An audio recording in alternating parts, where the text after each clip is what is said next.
serán mis hijos, y en ellos vivirán las esperanzas de una humanidad unificada. Suya será la fuerza para prevalecer, no solo cuando la victoria esté al alcance de la mano, sino incluso cuando parezca inalcanzable, cuando la fatalidad se cierna sobre todos como un sudario. En esos tiempos de oscuridad, mis nobles hijos brillarán más que nadie. Los primarcas fueron criados para ser perfectos generales, guerreros y estadistas. Más grandes, más fuertes, más rápidos y más inteligentes de lo que cualquier humano normal podría llegar a ser. Poseían un potente carisma y una destreza marcial que los asemejaba a los dioses míticos de antaño. Intocables por la enfermedad, la vejez o supuestamente los pequeños defectos de los hombres inferiores. Cada uno encarnaba un aspecto de la guerra.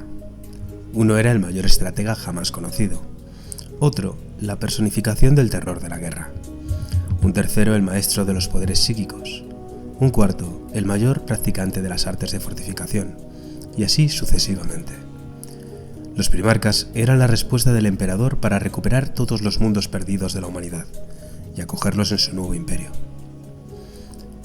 El emperador pretendía criar a sus hijos para que fueran los mejores comandantes militares y líderes políticos de la historia de la humanidad. Llevarían la verdad imperial al resto de la galaxia colonizada por los humanos, en nombre de su padre, sirviendo como sus generales y procónsules. Pero los dioses del caos intervinieron para frustrar los planes de su gran adversario, y los primarcas fueron expulsados a través de la disformidad a otros planetas de la galaxia poblados por humanos. Privados del cuidado y la guía del emperador, cada uno de ellos desarrolló una personalidad moldeada de forma única y a veces dañada por las difíciles circunstancias de sus mundos natales. Sin embargo, a pesar de todos sus dones, los primarcas no eran más que hombres, y al final sus defectos, demasiado humanos, se convertirían en el principal obstáculo para la realización del gran sueño del emperador, para la humanidad. El enorme esfuerzo científico para crear a los primarcas antes del inicio de las guerras de unificación en el 30º milenio se conoció como el Proyecto Primarca. Se desconoce exactamente cuándo comenzó el proyecto, pero Perturabo estimaría más tarde que su propio nacimiento se produjo en el año 792 del milenio 30, lo que da una fecha aproximada para el final del proyecto, aunque se refería a su llegada a Olimpia. La ciencia imperial actual desconoce los medios por los que el emperador creó 20 genomas superhumanos individuales, utilizando su propio código genético arcano, perpetuo, como base sin recurrir a la clonación. El proceso constaba de dos fases. En primer lugar, el emperador extrajo un subconjunto de su propio ADN para que sirviera de base a una plantilla de stock genético primarca puro e indiferenciado. A continuación, el acervo genético primarca puro se diferenció en las 20 plantillas genéticas separadas que servirían como genomas de los primarcas individuales.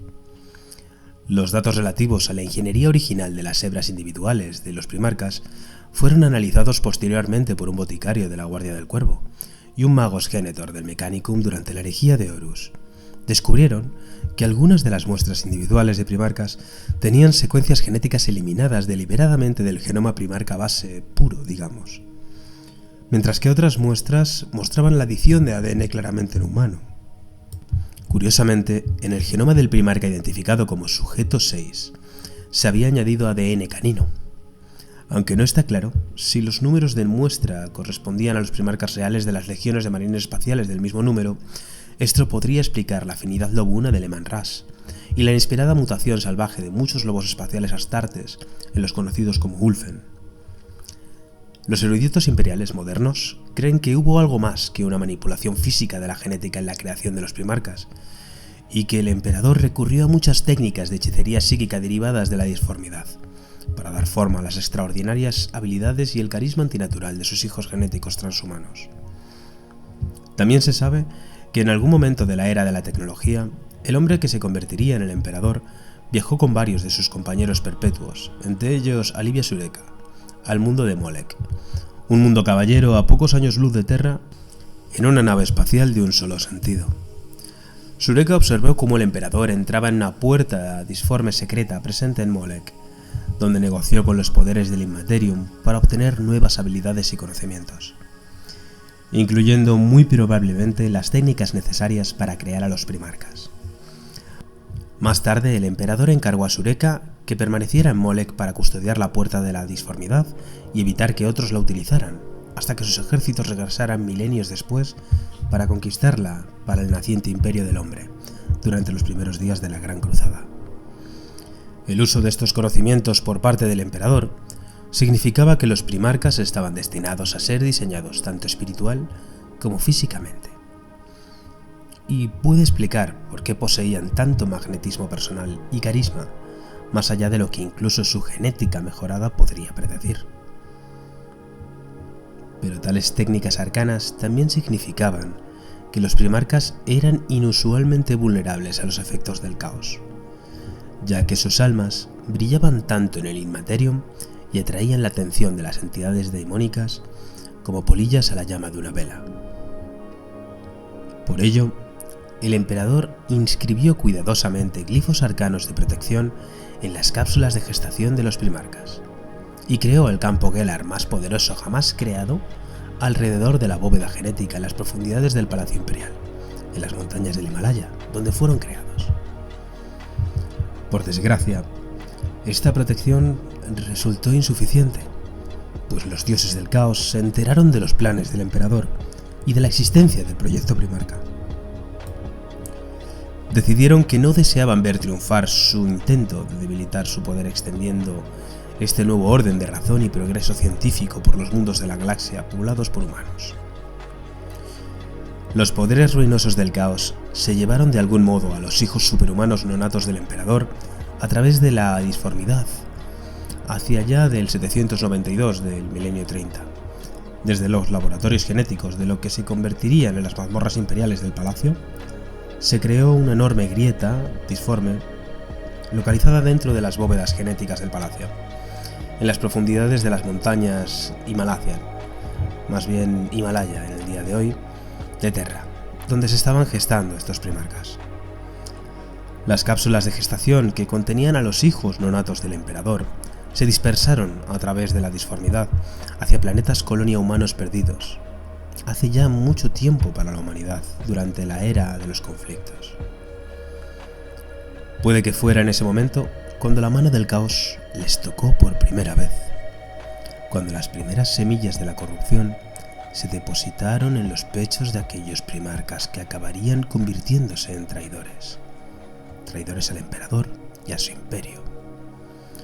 No se sabe con certeza si el emperador pudo afectar a este resultado, pero todos los primarcas aterrizaron en antiguos mundos de la humanidad, planetas perdidos hace mucho tiempo a la luz del gran universo más allá de las estrellas. Hay que tener en cuenta que esto tiene que formar parte de algún tipo de plan. Algún tipo de estratagema podrían haber caído en el vacío, en un planeta muerto, en un sol. Sin embargo, todos cayeron en mundos colonia humanos. Esto supuso un enorme revés para los planes del emperador igualmente. Había contado con sus generales sobrehumanos para dirigir su ejército de conquista desde Terra. Sin ellos, sus planes de tantos milenios estaban en el filo de la navaja. Necesitaba un filo, algo que diera a la humanidad una ventaja al enfrentarse de nuevo a una galaxia muy hostil. A pesar de este terrible revés, el emperador no era nada si no era adaptable, y decidió seguir adelante sin los primarcas. Él y los científicos de la División Biotécnica Imperial ya habían utilizado las muestras de material genético de cada uno de sus primarcas para crear la primera semilla genética Astartes solar décadas antes. Cigotos de células madre a partir de los cuales se habían cultivado órganos creados genéticamente que, cuando se implantaban en un varón humano, adolescente y normal, le permitirían adoptar muchas de las propiedades físicas y mentales que poseía cada primarca, como os he comentado en el capítulo de la creación de un marino espacial. El emperador igualmente había implantado esos órganos en los más valientes, fuertes y mejores jóvenes guerreros humanos, identificados entre sus ejércitos, a los que pretendía tener a su lado como vanguardia de la Gran Cruzada. Así nacieron las legiones Astartes, los marines espaciales, y reconquistarían la galaxia para la humanidad a las órdenes del amo de la humanidad, incluso sin el liderazgo inicial de sus primarcas. Aunque un guerrero Astartes no era más que una pálida copia de su primarca genético, la técnica de implantar órganos adicionales a los seres humanos permitía cierto grado de producción en masa, mientras que los 20 hijos sobrehumanos del emperador habían tardado siglos en crearse. Ahora podían crearse y entrenarse miles de Astartes en cuestión de una sola década terrana. Estas técnicas proporcionaron al emperador el número necesario de guerreros transhumanos para lanzar con éxito la Gran Cruzada, justo en el 798 del milenio 30. Debe tenerse en cuenta igualmente que las modificaciones genéticas del Adeptus Custodes, que aparentemente derivan en parte del arcano genético indiferenciado del primarca, son más complejas que el acervo genético base Astartes, ya que contiene 12 elementos más. El origen de la genética custodia, que se encuentra a solo un paso del ADN del propio emperador, puede explicar el elevado sentido del parentesco de los custodios con el emperador. Sin embargo, el código genético de los custodios sigue siendo mucho más simple que el de cada uno de los genomas de los primarcas. A pesar de que todos proceden de la misma fuente, el patrón genético puro e indiferenciado de los primarcas. Lo que quiere decir que el Adeptus Custodes, la guardia pretoriana del emperador, los 10.000 guerreros dorados, no son marines espaciales, tampoco son primarcas. Es otro tipo de creación que veremos en otro momento, que se parece, pero no es igual, y cumple una función muy distinta. Digamos que un custodes se parece a un marine espacial, lo que se parece un marine espacial a un guardia imperial. A medida que el nuevo imperio interestelar humano se expandía durante la Gran Cruzada, el emperador utilizó sus poderosos dones de previsión psíquica y precognición para localizar a sus hijos descarriados, dispersos por toda la galaxia, y reunirlos a cada uno con su respectiva legión Astartes. Cada primarca era a la vez un padre y un hermano mayor para los Astartes de cada legión. La fuente del temperamento, los humores de esa legión, un ser en el que cada legión veía personificada su máxima perfección y sus métodos de guerra. El regreso de los primarcas a sus legiones marcó el apogeo de la Gran Cruzada. Primero miles, y luego cientos de miles de mundos poblados por humanos cayeron bajo el incumplimiento imperial. Su conquista fue llevada a cabo por los recién reunidos primarcas y sus legiones de marines espaciales.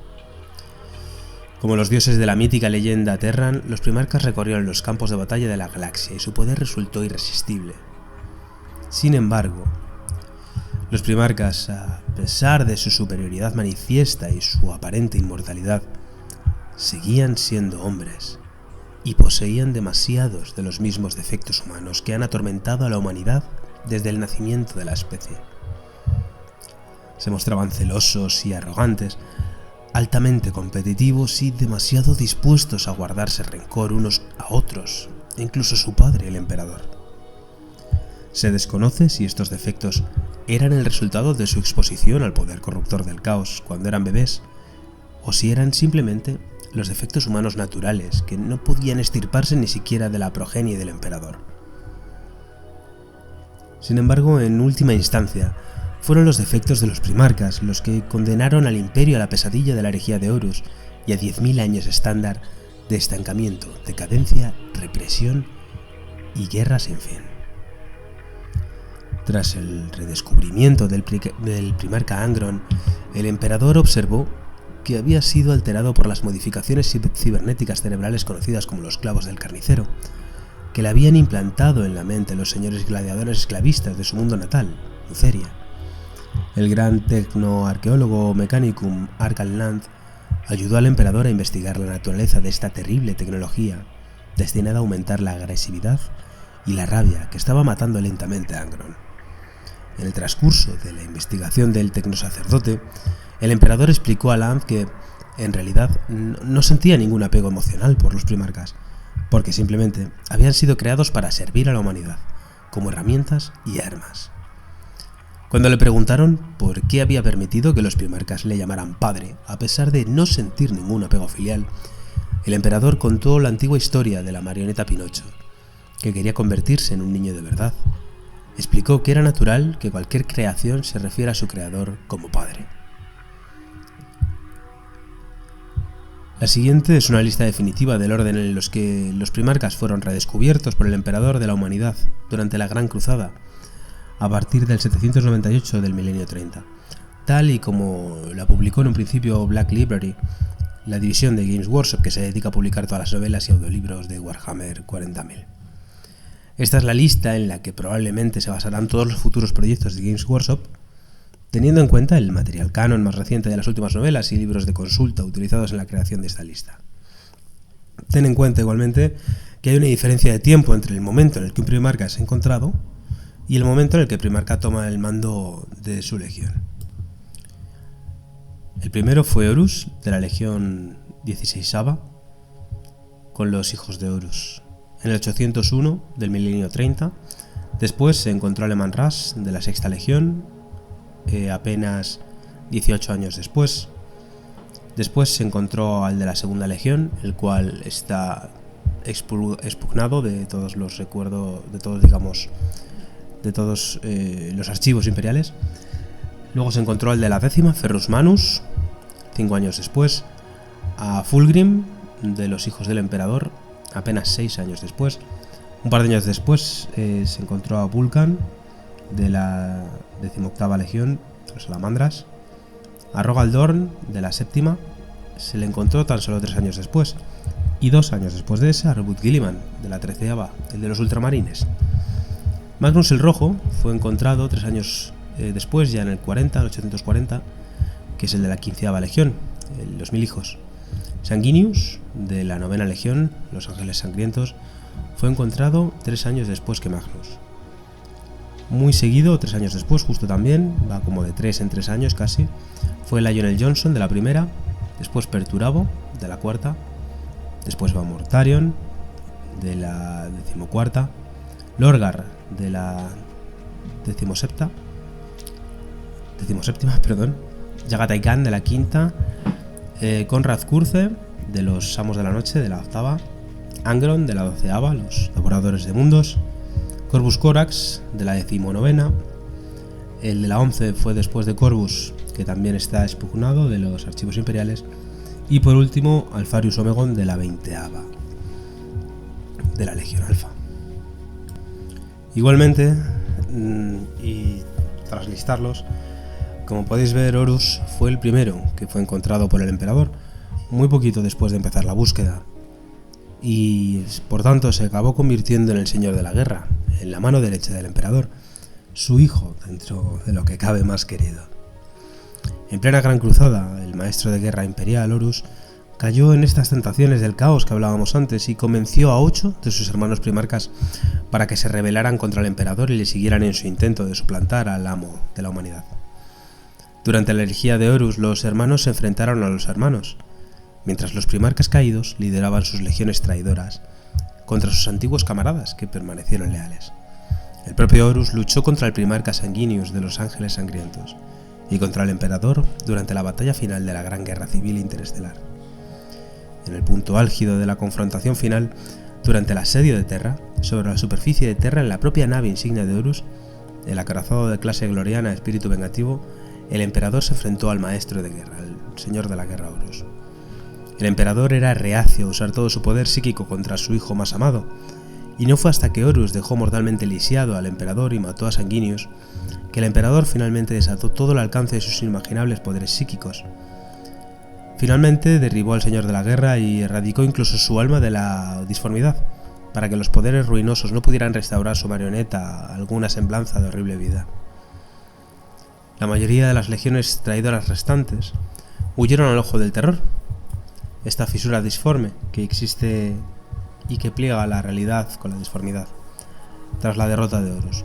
Sus primarcas venderían sus almas al caos convirtiéndose en príncipes demonio, cada uno gobernando un pequeño imperio del caos dentro de los reinos corruptos del ojo del terror. En la actualidad todos los primarcas, menos 2, están condenados a servir a los dioses del caos, se desconoce su paradero o están muertos. Estos 2 son Robert Gilliman y Lionel Johnson. Según el canon actual, son los 2 primarcas leales que han vuelto. También quiero hacer una pequeña pausa para poder ver cómo dentro de este canon que hablo digamos que la batalla del emperador contra Horus todavía no ha sido escrita en novelas oficiales como el resto de la herejía de Horus, con lo cual no sabemos si va a cambiar este enfrentamiento final entre Horus y el emperador, ya que digamos que tenemos mensajes contradictorios, uno que no quiere a sus hijos o que los ve como herramientas y como armas, y por otro lado que se contenía frente a Horus porque le quería mucho. Hay que tener en cuenta que esta franquicia de Games Workshop, Warhammer 40.000, tiene décadas en las que la historia ha estado totalmente parada, ha ido cambiando y ahora se empieza otra vez a mover. Es un universo rico, lleno de novelas, lleno de historias y lleno de detalles, pero hay veces que puede haber esas pequeñas discrepancias, esas pequeñas incongruencias que tarde o temprano pues se irán convirtiendo en un canon más definido o menos definido. Tampoco es necesario ponerle a todo, digamos, su etiqueta. Igualmente, como ya he mencionado, Sanguinius murió a manos de Horus durante el asedio de Terra, quien a su vez murió más tarde a manos del emperador. Ferrus Manus, el primarca de los Manos de Hierro, murió en Istan V, al comienzo de la herejía de Horus, durante la masacre del lugar de la caída. Fue asesinado por su hermano más querido y mejor amigo, el primarca Fulgrim, que blandía la espada de Laer, un arma poseída por demonios, que corrompió su mente hacia el caos y más tarde lo poseyó a él, al propio Fulgrim. El gran demonio de Slanes residió en la forma de Fulgrim durante mucho tiempo, hasta que el primarca reafirmó su dominio y recuperó el control de su cuerpo. Se rumorea que Ferrus Manus podía seguir vivo en Marte, ya que su cuerpo recuperó una apariencia de vida gracias a la ayuda cibernética del Adeptus Mechanicus. Sin embargo, tanto el Adeptus Mechanicus como el capítulo de Manos de Hierro niegan fervientemente esta especulación. Durante los siguientes 1000 años, Terran, los demás primarcas leales murieron o desaparecieron uno a uno. Lionel Johnson, de los Ángeles Oscuros, regresó a su mundo natal de Caliban para encontrarlo en ruinas, y los marines espaciales de los Ángeles Oscuros, que habían dejado para guarnecerlo, estaban corruptos por el amargo ángel caído Luther. Para rebelarse, lideró una fuerza de ataque de sus propios marines espaciales contra los traidores en la superficie, luchando con un odio ardiente hacia sus hijos perdidos. El planeta fue fuertemente bombardeado, debilitándolo drásticamente, de modo que cuando los dioses del caos se dieron cuenta de que habían fracasado en su intento de reclamar al león, desataron una tormenta disforme de enorme poder y tamaño.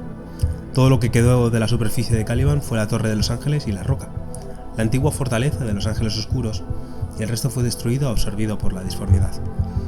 Cuando los astartes de los Ángeles Oscuros llegaron a la Torre de los Ángeles, todo lo que encontraron fue el cuerpo inconsciente de Luther. El león no estaba por ninguna parte. En el trasfondo antiguo se decía que el león sigue dormido dentro de la roca, los restos flotantes, digamos, del planeta de Caliban. Actualmente ya sabemos que es así, pero en el despertar del león, uno de los nuevos libros, me gustaría ahondar en ese punto. Entonces vamos a pasar al siguiente primarca. En este caso sería Yagatai Khan, de los Cicatrices Blancas, que desapareció a través de un portal de los Eldar Oscuros, los Drukhari, el portal de la telaraña, mientras los perseguía tras una incursión en el mundo natal de los Cicatrices Blancas. Se rumorea que fue capturado mientras se perdía por los sinuosos caminos de la sección Drukhari de la red telaraña. Leman Russ, de los Lobos Espaciales, es uno de los primarcas cuya desaparición parece ser voluntaria. Los Lobos Espaciales tienen una leyenda que dice que Russ fue en busca de un medio para curar al emperador con la fruta del místico árbol de la vida, pero es probable que la verdad sea mucho más compleja que esto. Otros han dicho que Russ viajó al Ojo del Terror para liderar a su perdida 13ª compañía contra Magnus el Rojo y la Legión Traidora de los Mil Hijos. Otras leyendas sostienen que Russ estaba muriendo y que regresará cuando el Imperio más lo necesite. El periodo llamado el Tiempo del Lobo para liderar a los lobos de Fenris una vez más. Al parecer Rogal Dorn, de los Puños Imperiales, murió luchando en el puente acorazado espada de sacrilegio de clase Expoliador del Caos junto a una compañía de sus hijos, tras liderar un contingente de Puños Imperiales en un ataque contra la armada masiva de la Primera Cruzada Negra a finales del 31 milenio, con una fuerza ampliamente superada en número. Había lanzado el asalto desesperado con la esperanza de retrasar la ofensiva del Caos sobre el Imperio, hasta que pudieran llegar refuerzos. Dorn, sin embargo, fue uno de los últimos primarcas en morir, tras el final de la herejía de Horus, claro. Se cree que sus restos óseos, armas y armaduras de poder fueron recuperados de los restos del naufragio, a pesar de que la mayor parte del resto de la nave estelar del Caos fue destruida durante el conflicto.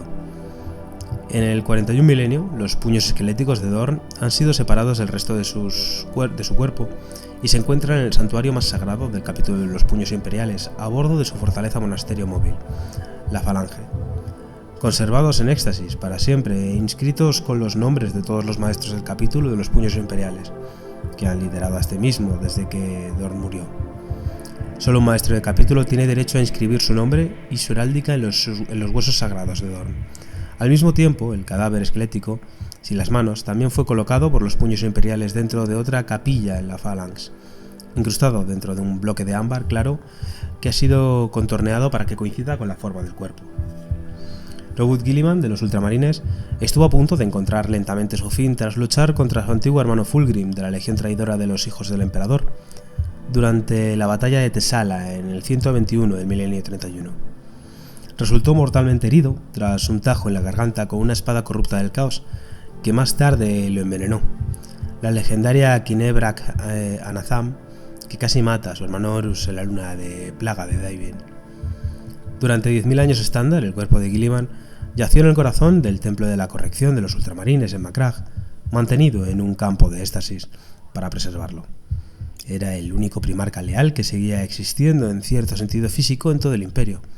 Sus hijos y miles de millones de peregrinos cada año Terran pudieron experimentar la sobrecogedora visión de uno de los propios hijos del emperador, con las heridas sangrantes que sufrió aún visibles en su cuello y pecho.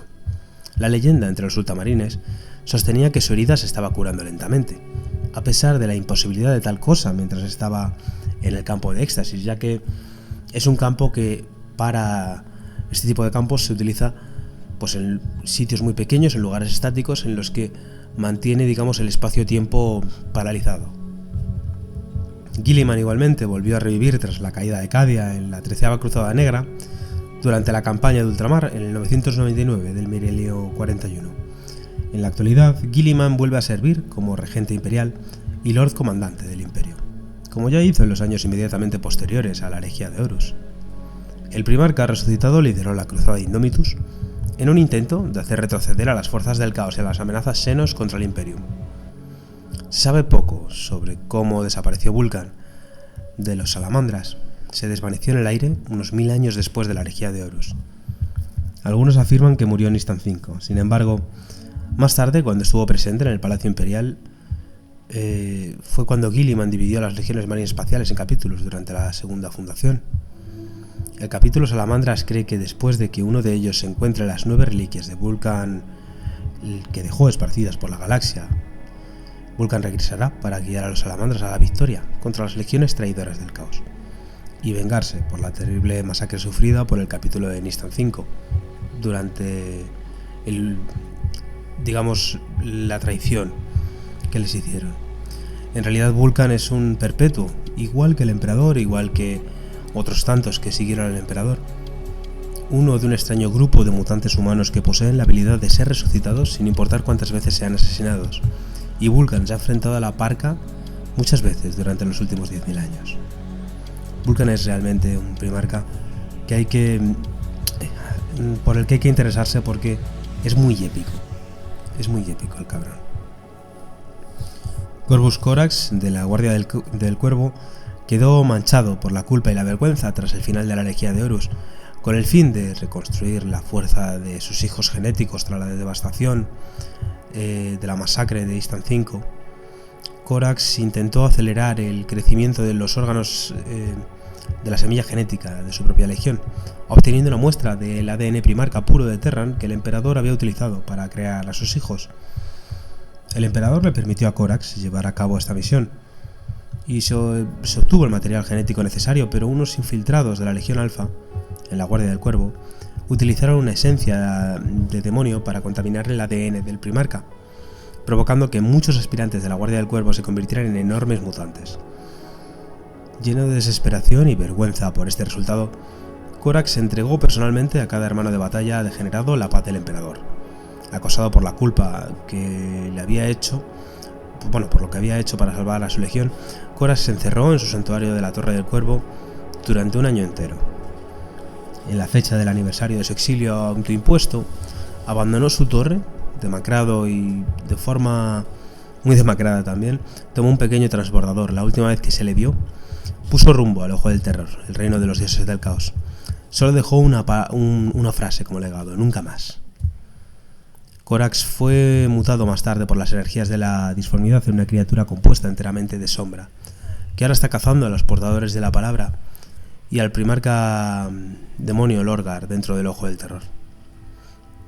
De todos los primarcas, a excepción de los desaparecidos, el resucitado Robert Gilliman, el mutado Corvus Corax y el Lionel Johnson, que ha despertado lentamente, solo los malditos primarcas del caos viven en la actualidad, aunque sus cuerpos, mentes y almas han sido completamente consumidos por el poder de los dioses oscuros.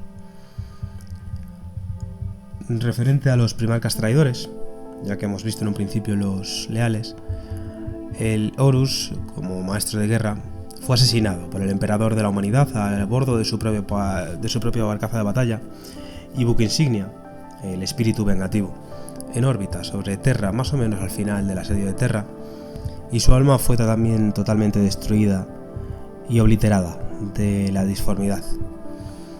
Más tarde su cadáver fue completamente destruido por Abaddon, el saqueador, que ocupó el lugar de Horus como líder general y maestro de la guerra de las fuerzas del caos, y maestro de la Legión Negra rebautizada, los antiguos hijos de Horus. Magnus el Rojo, de los 1000 hijos, se convirtió en un príncipe demonio de Tzench y amo del planeta de los hechiceros dentro del Ojo del Terror. Más tarde, trasladó ese mundo demonio mediante hechicería ritual a la ubicación del mundo natal original de Magnus, Próspero, en el espacio real, tras el asedio del sistema Fenris hacia el 999 del milenio 41, coincidiendo con la 13ª Cruzada Negra. Angron, de los Devoradores de Mundos, se transformó en un príncipe demonio de Khorne. Mortarion, de la Guardia de Muerte, se convirtió en un príncipe demonio de Nargel. Fulgrim, de los Hijos del Emperador, se convirtió en un príncipe demonio de Slanes. Lorgar, de los Portadores de la Palabra, sirvió directamente al Caos Absoluto, por lo que se transformó en un príncipe demonio del Caos Absoluto, el amo del mundo demoníaco de Sicarius dentro del Ojo del Terror, un mundo impío dedicado a extender el culto a los poderes ruinosos por toda la galaxia. Perturabo, de los Guerreros de Hierro, también se transformó en un príncipe demonio del Caos Absoluto, y Conrad Kurz, también conocido como el Acechador Nocturno, fue asesinado por la asesina del templo de Kalidush Shemshen, que permitió su infiltración, aparentemente queriendo morir para liberarse de la mancha en su alma impuesta por su propia brutalidad de toda la vida. Alfarius Omegon, que son dos, en verdad, Alfarius, de la Legión Alfa, fue asesinado por Rogaldorn, partido en dos durante la batalla de Plutón en la herejía de Horus. Sin embargo, se cree que Omegon, el hermano gemelo de Alfarius, asumió el papel y la identidad de Alfarius. Fue asesinado por Robert Gilliman, pero la fuente que informó de su muerte puede haber sido manipulada por uno de los planes de la Legión. No se sabe si Alfarius o su gemelo idéntico Omegon fue el primarca asesinado por Gilliman. Debido a la falta de fiabilidad del informe, es posible que la Legión Alfa siga liderada por uno de sus primarcas, o incluso por los dos. Como no, también hay que comentar el tema de los primarcas perdidos. Siempre estamos hablando de 20 legiones astartes. Hay dos de ellas de las que no se habla porque se supone que están totalmente borradas de los registros imperiales. Dentro de lo que es el antiguo lore de Warhammer 40.000, que ya no se sabe si es canon, estas dos legiones, tanto la traidora como la leal, eran legiones que se permitía al jugador crear. Es decir, como inserta aquí tu legión y crea tu propio lore, tanto por parte de los leales como de los traidores, para que así, pues si a alguna persona no le convencía alguna de las legiones que ya había, crease su propio lore. Igualmente, las novelas han cambiado esto, no se sabe casi nada de estos dos desconocidos primarcas perdidos. Igualmente se hacen referencias al segundo y al 11º primarca en el relato corto de la Torre del Rayo, en el que Rogaldorn explica que que los plintos sobre los que se alzan las estatuas del Palacio Imperial deberían estar vacíos y que nadie habló nunca de aquellos dos hermanos ausentes. Sus tragedias separadas habían parecido, digamos, como aberraciones. No se sabe si habían sido advertencias de alguien que no había prestado atención o lo que fuera. Las estatuas de estos primarcas traidores en la historia están cubiertas con un sudario, por lo que el destino del segundo y del 11º es indeterminado. Puede que las encontraran y les ocurriera una tragedia, ya que la historia, a entender que se habló por ellas, es lo que da a entender, digamos, la historia según lo que se ha ido contando. Igualmente, durante una conversación entre Magnus y Lorgar, se menciona que tanto Horus como Fulgrim mantuvieron el juramento de no volver a hablar de los dos hermanos perdidos. También, en cuanto al destino de las legiones de marines espaciales, estos primarcas, las especulaciones de los portadores de la palabra sobre rumores de un repentino aumento en el número de reclutamiento de los ultramarines tras la decisión de eliminar a las dos primarcas del registro imperial podrían indicar que algunos de los astartes de las legiones perdidas se integraron en las legiones de marines espaciales restantes.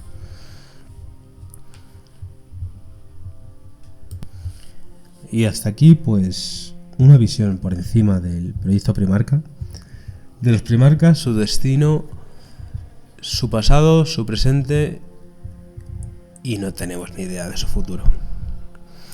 Igualmente, como digo, esto es un lore que va avanzando después de muchos años estancado, con lo cual nada de lo que hemos dicho hasta ahora tiene una validez absoluta en el futuro. Sin embargo, la magia de Warhammer 40.000 es que, bueno, pues es eso. Nunca nada queda, nunca nada es para siempre y nunca se sabe lo que puede pasar. Muchas gracias.